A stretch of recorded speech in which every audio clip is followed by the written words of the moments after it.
You're on CYInterview. I'm Chris Shandek. Featured columnist Jay Bilstein is with me. Today on CYInterview, we welcome director Anthony Giacchino and producer Elise Doyard. They have both been nominated for an Oscar in the Best Documentary Short Subject category for their work on the film Colette at this month's Academy Awards. Thank you both for joining us on CYInterview today. How are you? All right, thank you. Thanks for having us. Thank you. We're good. Very happy. Thank you. We're good, and we are very happy to be with you. We're so happy to have you guys here today for your very important and insightful film. So how did you find Colette Martin Catherine, a 90-year-old woman who was part of the French resistance that opposed Nazi Germany's occupation of France during World War II? And how did this story all come about, and how did it inspire you to do it? First, Anthony. Well, it was sort of a piece of luck. We didn't, start out intending to make a film about her. In fact, we didn't even know her when Elise and I met. And Elise and I met for the first time in April of 2018 when we were together thinking about some stories of World War II to tell. And it was just lucky that our tour guide in Normandy taking us around said, "I know a woman who was in the French resistance. Do you want to meet her?" And it was just like that. That's how we heard about her. Yes, I'd say that Anthony's passion is about documenting history and making film about history, and my passion is to give the voice to people who have a moving story to tell, and we were both of us seduced by Colette when we met her for the first time, because Colette, she had very vivid memories of the war. She could speak of the war as if she was still over there, and she was a very moving person. She had a very truthful and frank tone to talk about life in general, but she was also very tender when she talked about her brother who had died during the World War II in this concentration camp. And she was tender also with the team, and later on she was very tender with Lucy. So we were very moved by this personality of Colette, who had been a resistant during the war, but was also a fighter during life later on. Jay. Anthony, Elise, very, very wonderful having you here with us this morning on CYInterview. Found your work, Colette, and of course it's subject to be incredibly poignant and touching. My father is a Holocaust survivor, was born in Nazi Germany.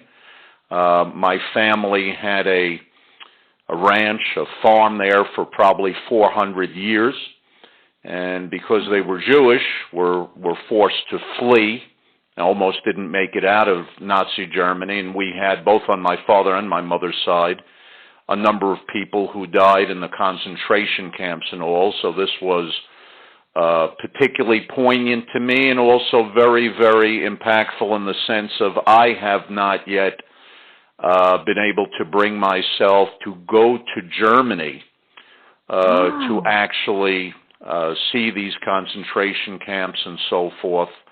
And so this really impacted me on a very personal level. I wanted to ask, do either of you, and I'll start with you, Elise, do you have a particular moment from your documentary that stands out and says, if I could only show somebody 30 seconds, this is the part that I want to show? Oh, that's a difficult question, Chris, because there's a lot of things that have moved me and that I would like to share with other people. But maybe I would say if it's only 30 seconds of the film, I would show the last sequence where you see Colette and Lucie carrying the portrait of Jean-Pierre, who was the last picture that Colette and her father had taken, had stolen of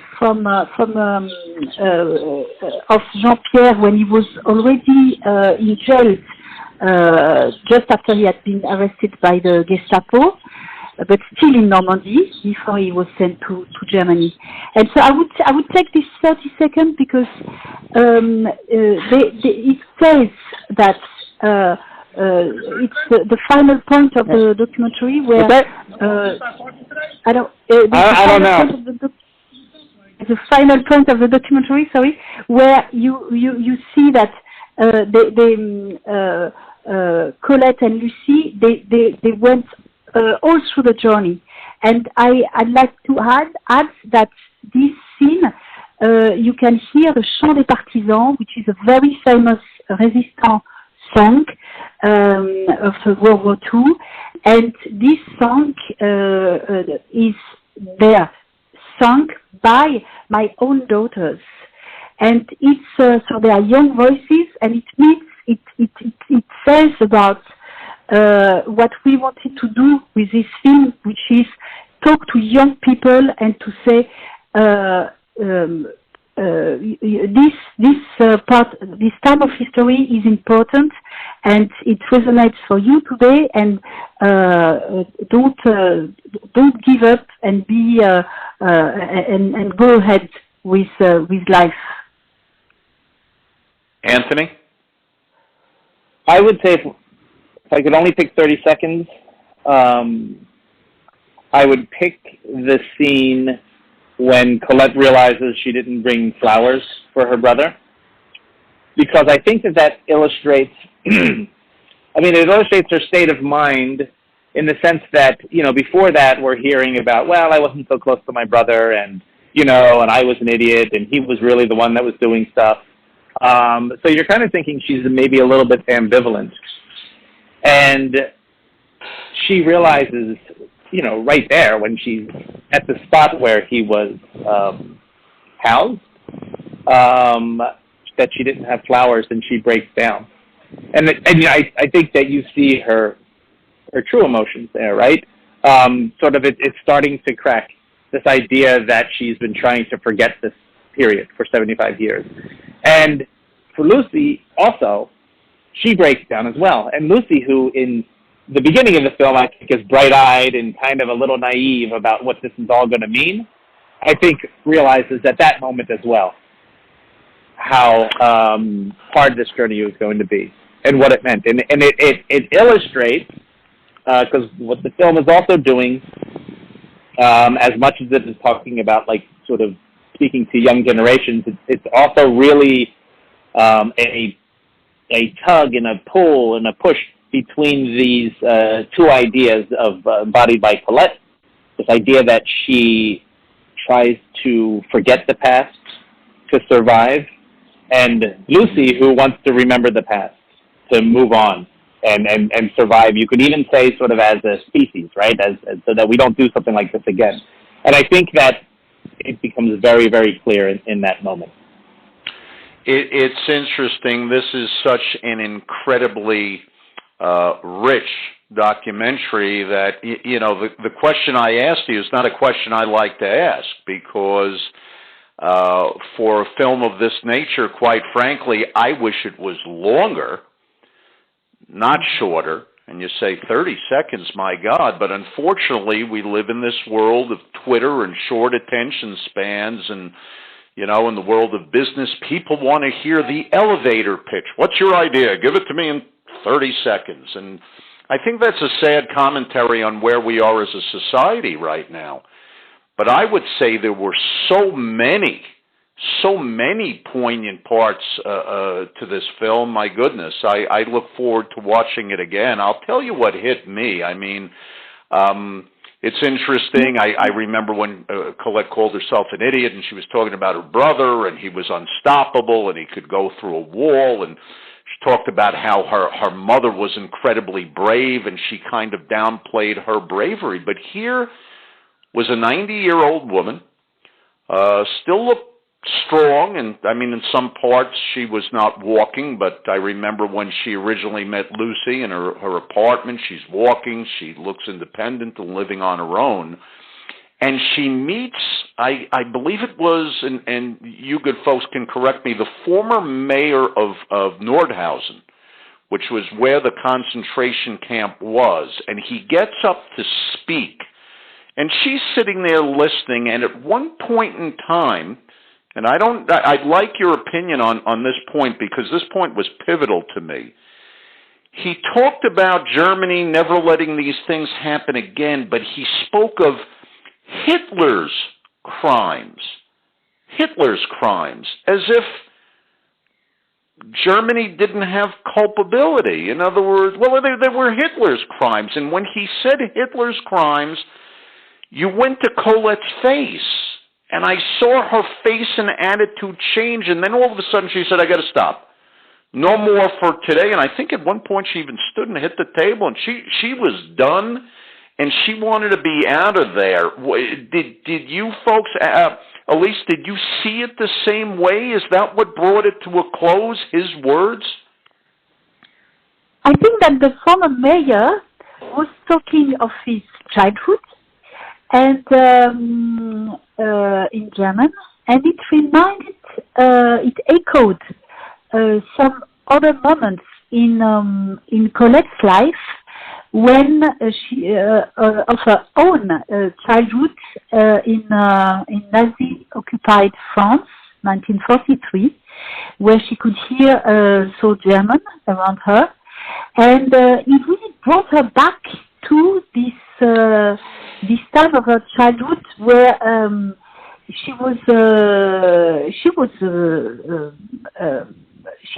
felt oppressed, and it brought back some ghosts, and that's why at that time, I mean, I believe that this is why she said, we stop here. I don't want to hear this anymore, because it brings back too strong feelings inside me. Anthony? Yeah. I mean, Elise is right, is that the mayor was talking about partly his childhood. And I think, he was, he was kind of making it about him, right? And we were there for Colette.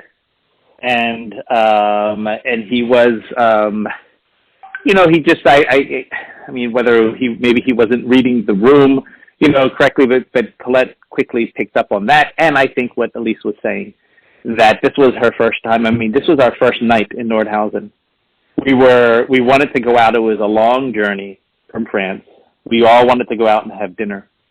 And the mayor, was there at the invitation of someone who had been helping us on the ground before we arrived. So we weren't prepared for that he was going to be there.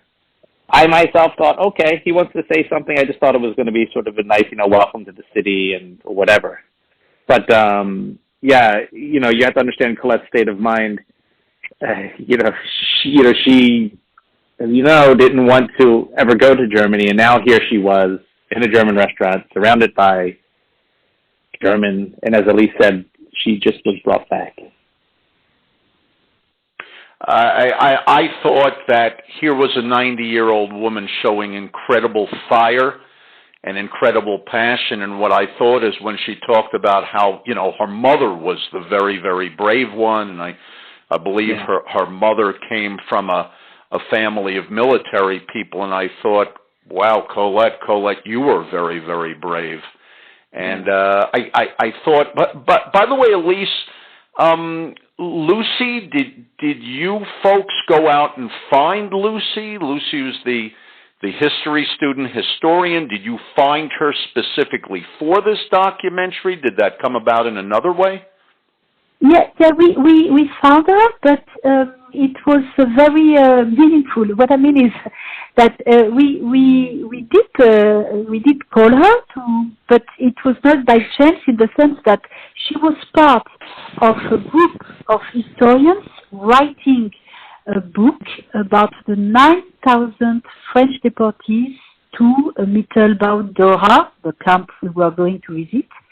And among these 9,000 French deportees was Jean-Pierre Catherine, the brother of Colette. And so, as we were making research on the life of Jean-Pierre while during his deportation, we came across this work made by this group in a French museum in the north of France called La Coupole. And when I called La Coupole, and asked a couple of questions, I was told that there was this younger person who was very interested in history, of course, and she had never been to Dora, and she was keen on meeting former resistance. So it was clear for Anthony and me that she was a good candidate, if you see what I mean. And because we had this idea with Anthony to build bridge with the new generation, and that our audience was these young people. Maybe Anthony, you want to say something? Yeah, I would say, also what interested me was that she was 17 years old, and that's how old Jean-Pierre was when he was arrested. Right? So we were in some ways looking at like what was taken away from Colette in terms of age, right? And Lucie's just very young, and it just made me think about, I can't believe Jean-Pierre was involved in this when he was that age. But, I want to just say something else. I also believe, and we sort of had the philosophy on the set too, that this pilgrimage, as Lucie and Colette, ended up referring to it as, it was an act of resistance. It was a continuation of the act of resistance. It was remembering, right, what had happened to Jean-Pierre, but also during that period. Colette likes to, talk about how she really didn't do anything, and that her brother was the hero and her mother was sort of the strong person. But Colette has been a fighter, and in many ways a resistant her whole life. And I think that her going there was no different. A very, very revered rabbi from many, many years ago named the Baal Shem Tov said that remembering is redemption. And I believe there is a redemptive quality to Colette. And I wish both of you and this absolutely brilliant and poignant short documentary film the best of luck. I would hope you get young people to see this. I hope it's brought into universities and schools, because it is a living part of history. I'll just ask you very quickly, because we're extremely short on time right now. I'll go to you, Elise, first. Any work you have done in the past, any work you're doing in the future that we should be looking to? Just saying that I've been working the past year about women resistance women, and some from Berlin that have been helping with the generals who tried to kill Hitler at the end of the war, and also some French resistance who hid children, Jewish children, in the south of France, and up to 80 Jewish French children have been saved by this Denise Bergon. So yeah, just they are amazing women who've been fighting back evil in World War II. That you can find this in there are video and radio documentary on the BBC. Remarkable. Anthony, any past work for us to look at? Any future work that you want to point us to? Well, for the future is wide open, as they say. I'm not sure completely yet, because we're really coming off of this film here.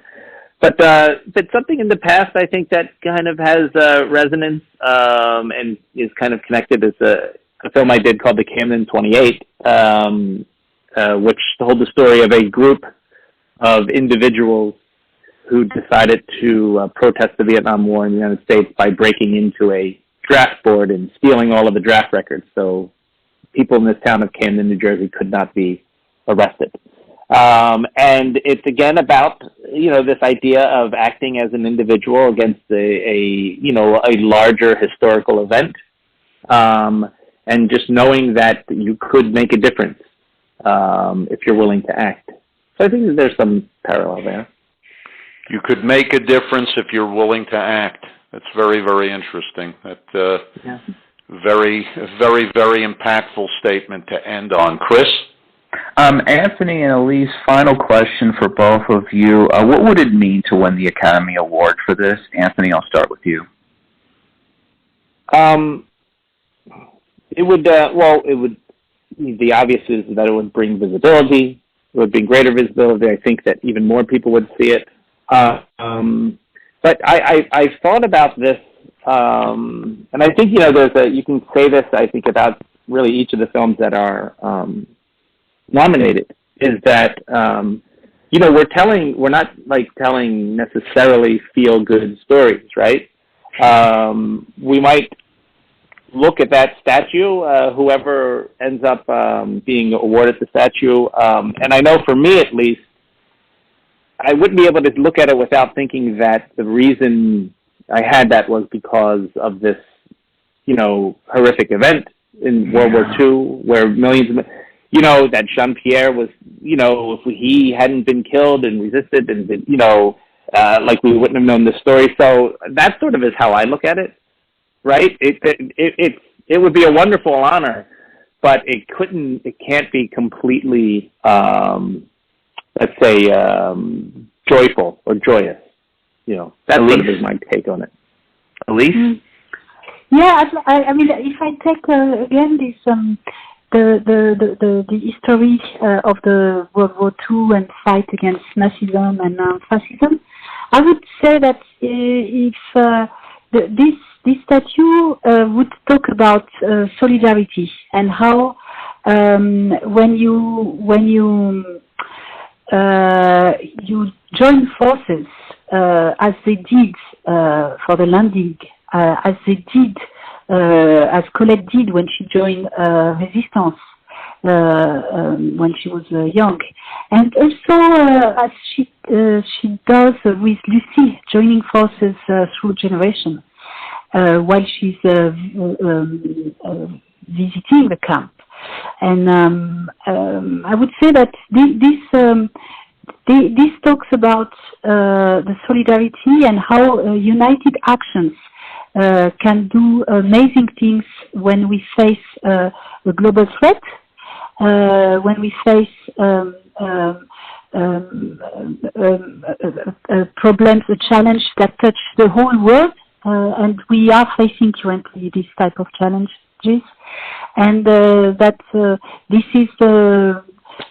solidarity and collective action can do amazing things to preserve the common good.